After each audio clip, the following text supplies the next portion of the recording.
Mi nombre es Martín, y hasta hace un par de años nunca había creído en lo paranormal.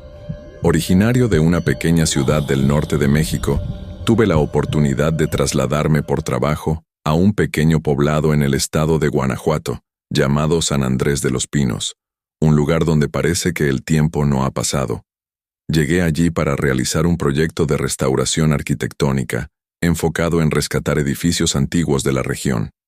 Mi trabajo era documentar su estado actual, identificar reparaciones necesarias y, si era posible, encontrar historias relacionadas con esas construcciones.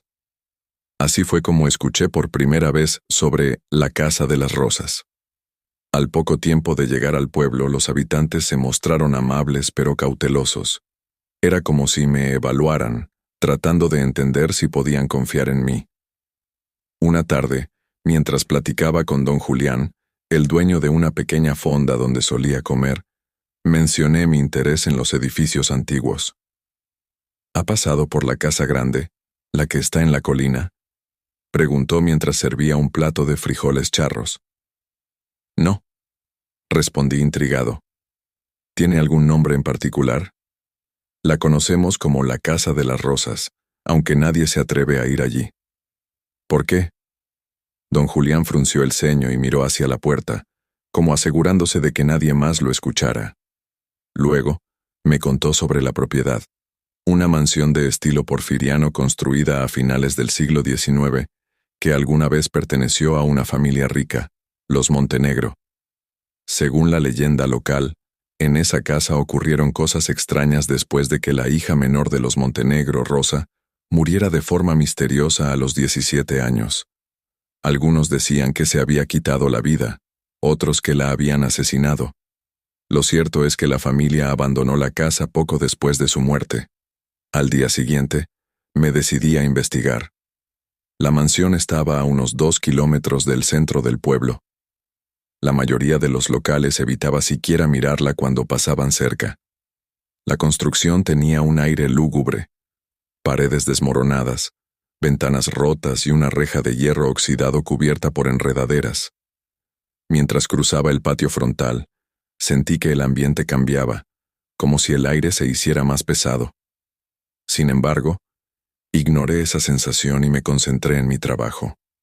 El interior de la casa estaba cubierto de polvo y telarañas, pero algunos muebles permanecían allí, como si el tiempo los hubiera olvidado. Encontré fotografías en blanco y negro sobre una mesa, en lo que parecía haber sido la sala principal. En una de ellas reconocí a una joven con un vestido elegante, parada frente a un rosal. Supuse que debía ser Rosa. Decidí documentar cada rincón de la casa con mi cámara. Todo parecía tranquilo hasta que llegué a una de las habitaciones del segundo piso. La temperatura bajó de forma drástica y el flash de la cámara dejó de funcionar. Fue entonces cuando escuché el primer ruido. Era un leve murmullo, como si alguien susurrara mi nombre. Giré rápidamente apuntando con la linterna, pero no vi nada. Tragué saliva, tratando de racionalizar la situación. Quizá el aislamiento del lugar estaba jugándome una mala pasada. Pero los susurros continuaron. Decidí terminar la exploración y salir, pero al llegar a la puerta principal, la encontré cerrada. Recuerdo claramente haberla dejado entreabierta, pero ahora estaba trabada como si alguien la hubiera asegurado desde fuera. Empecé a golpearla con fuerza, desesperado por salir, y entonces lo vi. Desde la escalera que llevaba al segundo piso, una figura femenina me observaba. Su rostro era pálido, casi translúcido, y sus ojos no tenían pupilas, solo un vacío blanco que parecía mirarme directamente al alma. «¿Por qué estás aquí?», murmuró con una voz helada. No recuerdo cómo logré salir. Solo sé que corrí sin mirar atrás hasta que estuve lo suficientemente lejos como para sentirme a salvo. Esa noche no pude dormir. La imagen de la figura y la sensación de vacío en la casa se repetían en mi mente una y otra vez. Esa noche no pude dormir. Entre las imágenes fugaces de la figura pálida y los susurros que resonaban en mi memoria, cada crujido en el cuarto parecía venir de esa casa maldita. Al día siguiente, me levanté más por inercia que por voluntad. Intenté no pensar demasiado en lo sucedido y decidí concentrarme en revisar las fotos que había tomado dentro de la casa. Encendí mi computadora y transferí las imágenes. Al principio, todo parecía normal. Fotografías de la fachada, las habitaciones polvorientas, los muebles antiguos.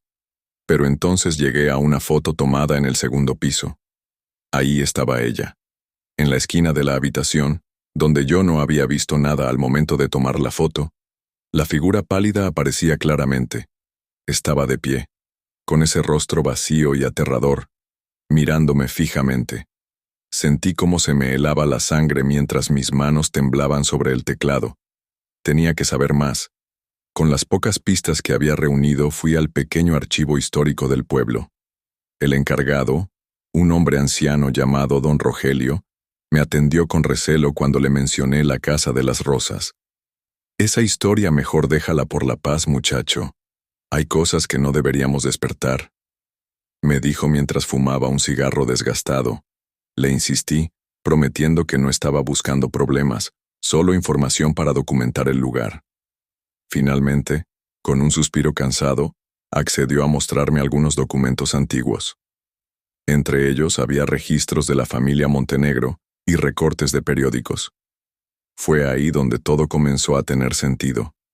Rosa Montenegro había sido una joven tímida y talentosa que, según los relatos, tenía una relación especial con el rosal que crecía frente a la casa. Pasaba horas cuidándolo, como si fuera su refugio. Sin embargo, el rumor más inquietante que encontré en esos recortes hablaba de una posible obsesión enfermiza de su padre con ella. Algunos vecinos decían haber escuchado gritos provenientes de la casa las noches previas a su muerte.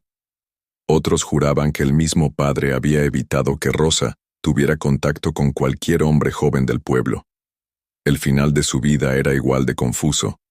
La versión oficial aseguraba que se había envenenado, pero muchas personas sospechaban que su padre había estado involucrado.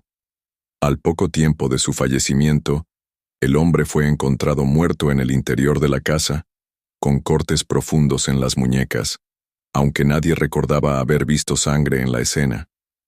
Volví a mi alojamiento con esta nueva información, pero no podía sacarme de la cabeza que, de alguna forma, algo más grande estaba detrás de esa tragedia. Aquella noche, el pueblo pareció envolverme en un silencio pesado. El aire era denso, como si los secretos de San Andrés de los Pinos flotaran alrededor de mí. Encendí una veladora y recé. No soy un hombre particularmente religioso, pero algo en mi interior sentía que necesitaba protección. Me desperté de madrugada al escuchar un leve golpe en mi ventana. Al principio pensé que era el viento, pero cuando los golpes continuaron, no pude ignorarlos. Con cautela me levanté y me acerqué, esperando que fuera algún árbol raspando el cristal. No había nadie allí. Sin embargo, al mirar hacia la calle, vi una figura femenina al final de la cuadra. Sus largos cabellos oscuros caían desordenados sobre un vestido blanco sucio y desgastado.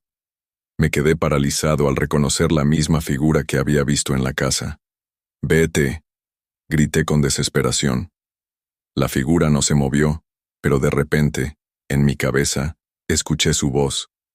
«Tú despertaste algo que nunca debiste tocar». Caí de rodillas, cubriéndome los oídos, aunque su voz resonaba dentro de mi mente. Cuando volví a mirar hacia la calle, la figura ya no estaba. Al día siguiente me acerqué nuevamente a don Julián, desesperado por respuestas. Cuando le conté lo que había pasado, me miró con ojos de preocupación pero también con un dejo de resignación. Eso pasa cuando uno se mete con lo que no entiende, Martín. La casa no quiere visitantes porque lo que pasó ahí nunca se fue realmente. Lo convencí de ayudarme a buscar a alguien que entendiera de esos temas. Fue así como conocí a doña Eulalia, una mujer conocida en el pueblo por realizar limpias y por saber de cosas ocultas, según las palabras de Julián. Cuando le conté mi experiencia, ella asintió con gravedad. Lo que viste no es solo un espíritu. Esa casa quedó marcada con todo el dolor y la violencia que ocurrió en su interior. No será fácil deshacerte de esa energía.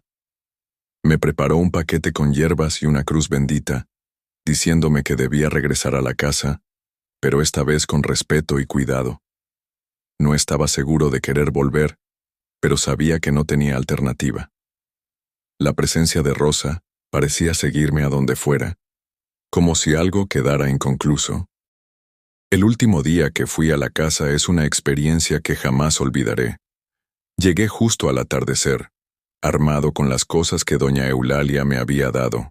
Sentía el mismo aire pesado de la vez anterior, pero ahora también llevaba un propósito: entender qué necesitaba Rosa para descansar. Cuando entré, todo parecía exactamente igual, pero mientras caminaba hacia las escaleras, escuché un sollozo, como el llanto desgarrador de una joven. Me dirigí hacia el sonido, y para mi sorpresa, los pasos me llevaron al rosal del que tanto hablaban los relatos. Ahí estaba ella, sentada frente al rosal marchito, con la cabeza entre las manos. Al acercarme, alzó el rostro, y pude ver el dolor grabado en sus facciones. «Quiero paz», me susurró. En ese instante comprendí que ella no quería dañarme. Rosa estaba atrapada, atada al lugar de su sufrimiento. Decidí plantarme frente al rosal y encender las hierbas mientras recitaba una oración que doña Eulalia me había enseñado. El viento comenzó a soplar con fuerza, y la casa se llenó de un ruido ensordecedor, como si las paredes mismas estuvieran gritando. Finalmente, cuando el último vestigio de humo se disipó, todo se calmó. Miré hacia el rosal y, en el último destello de luz del día, me pareció que florecía una sola rosa roja brillante. No volví a ver a Rosa después de eso, pero desde entonces, la sensación opresiva de la casa desapareció. Los lugareños comenzaron a pasar por el lugar sin miedo, y con el tiempo, incluso se animaron a restaurar lo que quedaba de la mansión. Pero yo nunca olvidaré sus ojos, ni el dolor que transmitían. Porque aunque su alma encontró paz, la historia de Rosa Montenegro y la Casa de las Rosas quedará conmigo para siempre.